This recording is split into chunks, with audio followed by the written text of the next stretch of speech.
भारत में किसी विधेयक को धन विधेयक कौन प्रमाणित करता है? ठीक है, भारत में किसी विधेयक को, भारत बोलो या फिर यहाँ पे संसद लिखो यार, भारत से अच्छा जो है संसद लिखो, संसद में, ठीक है, संसद में जो है भारत में ही चलेगा, संसद में चलेगा। विधेयक को धन विधेयक कौन प्रमाणित करता है? तो कौन प्रमाणित करता है? राष्ट्रपति करता है, प्रधानमंत्री करता है, उपराष्ट्रपति करता है, लोकसभा अध्यक्ष करता है। ठीक है, जिसका भी तुमको जवाब पता हो तुम उसका आंसर तुम देते जाओ। ठीक, आंसर तुम देते जाओ। ये एक ऐसा क्वेश्चन है जहाँ से बहुत सारे जो है तुम्हारा ऑब्जेक्टिव आएगा, तुम्हारे कंपटीशन एग्जाम में तुम्हारा जनरल नॉलेज अच्छा होगा, ये सारी चीजें जो है बहुत अच्छे होते हैं। ठीक है, तो इसके बारे में हम क्या जानते हैं देख लें।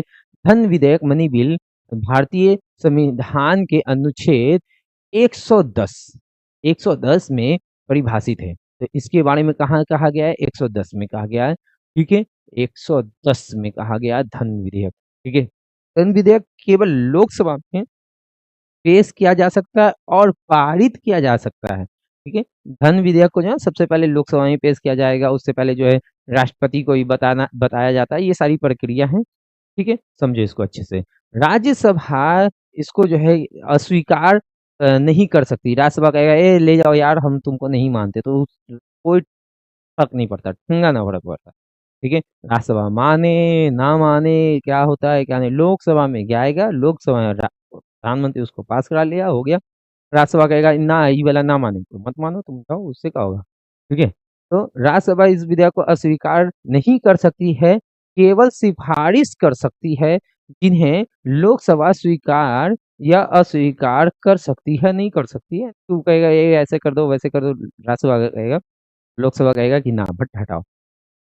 ठीक है, लोकसभा कहेगा जो हम किए हैं वही सही है। तो अब यहाँ पे बात ये आती है कि क्या क्या जरूरत थी कि राज्यसभा में जाए। तो हो सकता है कि लोकसभा में धन विधेयक जो पेश होकर के राज्यसभा में आया है, हो सकता है किसी पॉइंट पर कोई आदमी, समझदार आदमी, में कुछ बात बता दे कि देखिए ये चीज को ऐसे कर लिया तो बहुत अच्छा हो जाएगा। लोकसभा को ध्यान आएगा, अरे हाँ ये तो बहुत अच्छा है। ठीक है, इसको हम क्या करते हैं, इसको ये ऐड कर लेते हैं, तो वो वहां पे वो सुधार। ठीक है, तो धन विधेयक को प्रस्तुत करने से पहले राष्ट्रपति की अनुशंसा आवश्यक है। राष्ट्रपति को जो बताया जाता है उससे अनुशंसा लिया जाता है। राज्यसभा को धन विधेयक को अधिकतम 14 दिनों के भीतर पारित करना होता है। 14 दिन में जो है क्या करना, उसको पारित करना ही करना है। अगर पारित नहीं करता है राज्यसभा, तो ऑटोमेटिक राज्यसभा से पारित माना जाएगा धन विधेयक को। यदि राज्यसभा इसे पारित नहीं करता तो इसे स्वीकृत माना जाएगा, 14 दिन बाद ऑटोमेटिक मान लिया जाएगा। अगर किसी विधेयक पर विवाद हो कि वह धन विधेयक है या नहीं, तो उसका अंतिम निर्णय जो है वो कौन लेगा? लोकसभा अध्यक्ष लेगा। ये वेरी इंपॉर्टेंट क्वेश्चन है, ये क्वेश्चन, कि अगर किसी विधेयक पर विवाद हो जाए कि वो धन विधेयक है या नहीं है, तो उसका फैसला कौन लेगा? तो लोकसभा अध्यक्ष लेगा।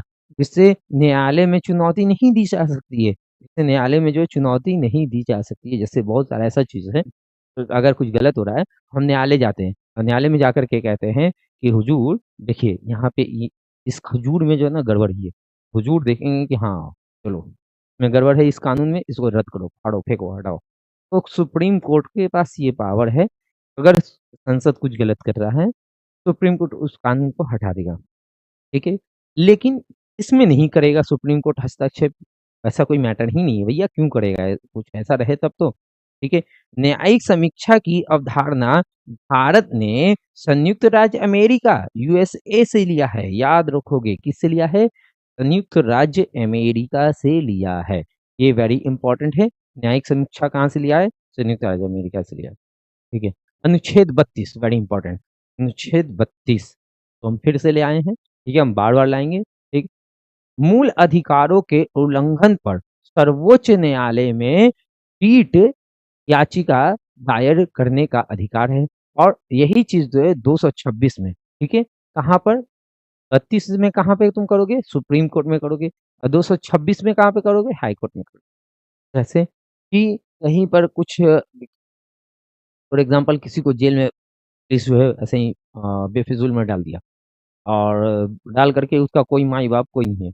एक आदमी उठा, पता चला उसको कि अच्छा उसके साथ ऐसा हो रहा है, चलो भैया हम एक ठो केस इस चीज़ को जो है लाते हैं इसको रिलीज़ कराने के लिए। वो मौलिक अधिकार का हनन हो रहा है, ठीक? वो जा हाई कोर्ट भी जा सकता है और सुप्रीम कोर्ट भी जाएगा। तो हाई कोर्ट जाएगा तो 226, सुप्रीम कोर्ट जाएगा तो आर्टिकल 32 के, और उसको जल्द से जल्द जो है रिहा कर दिया जाएगा, उसके बाद पुलिस करेगा वाट जेल में। एक एग्ज़ाम्पल के तौर पे, छोटे ऐसे एग्ज़ाम्पल के तौर पे हम तुमको समझा रहे हैं, ऐसा बहुत सारा एग्ज़ाम्पल हो सकता है। नेक्स्ट।